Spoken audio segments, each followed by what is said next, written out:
After less than a week, dumating na ang inantay natin sa Lazada. This is the converter that we need. Let's do the unboxing. Ito yung kailangan natin para may convert ang HD video to a standard AB or RCA.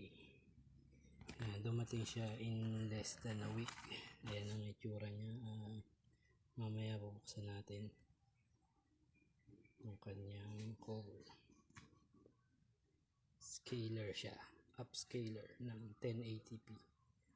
So hopefully ito na yung sagot para matuloy na yung ating ite-testing.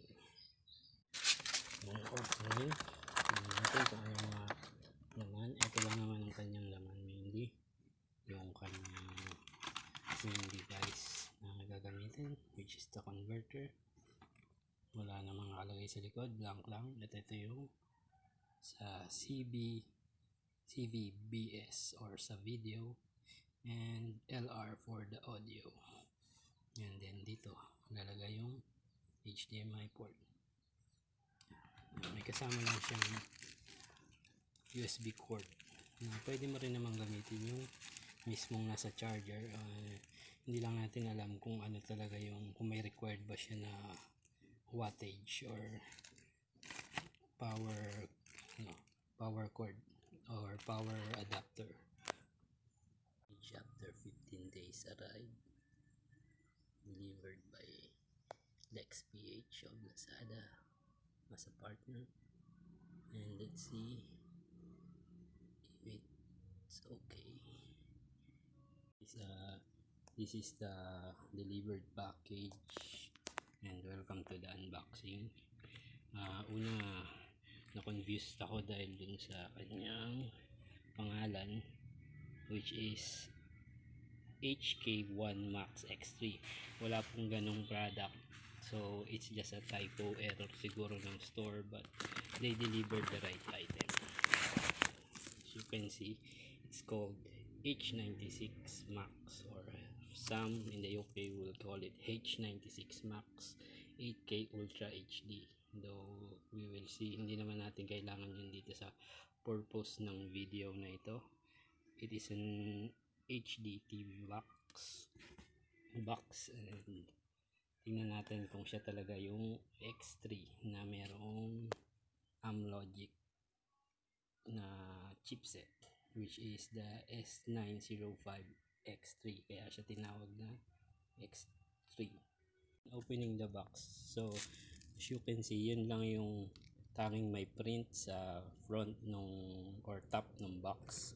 And then when you open it, you will see that there is the device, which is the H96, and we will open that later. And then okay, alisin natin to yung black. Yan, makikita mo yung usual naman na laman ng mga boxes na kagaya nito, which is the remote control na infrared lang, hindi siya yung air mouse. Bibili ka pa ng separate kung gusto mo ng air mouse or other peripherals na may keyboard.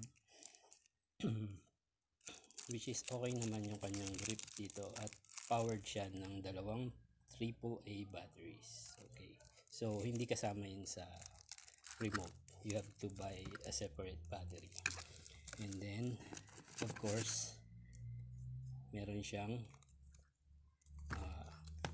mga cables kagaya nitong power AC, DC power adapter na siguro mga 1 meter ang kanyang haba, mamaya tignan natin.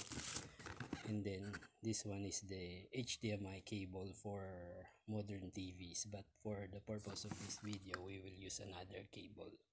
So yun lang sa unboxing, yun lang naman, at yung kanyang, kung gusto mong basahin, yung kanyang user manual. So complete naman yung ibigay nilang box, and mamaya titignan natin yung kanyang specs, kung ano ba talaga yung magagawa ng TV box nito, especially ngayon sa mga sinasabing online learning and other entertainment features.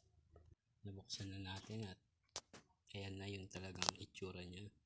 Hindi siya talagang box type na usual shape or form ng mga Android box, but it is a circular one with a H96 Max logo with a dolphin design and a dark theme.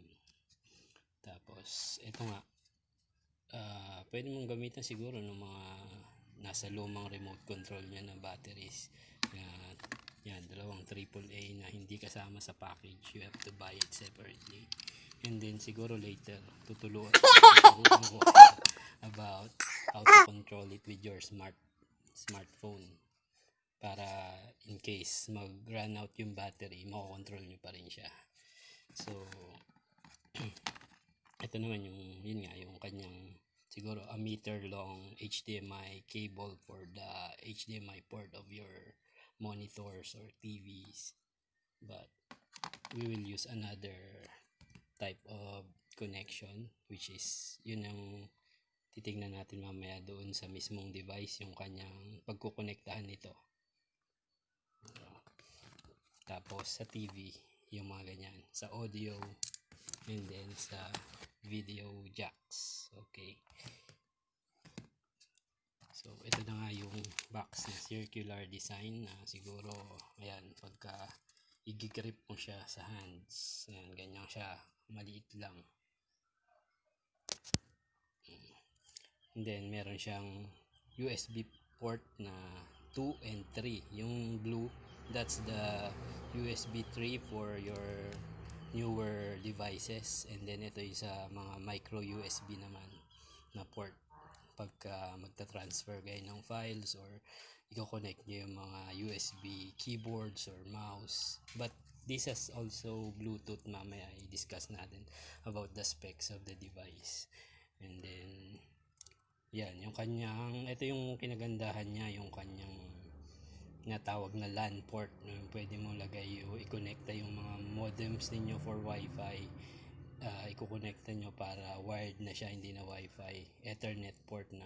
So ito, ang kagandahan nito from other boxes na mas kilala is yung kanyang gigabit LAN, or hindi na siya 100 MB lang, gigabit LAN na siya. So future proof yung binigay nila dito sa box na to. And this is the HDMI out. Dito nyo i-connect yung HDMI kung HDMI yung gagamitin nyo. And then this one is the port na gagamitin natin. Ayan yung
habis pamilya siya. Ang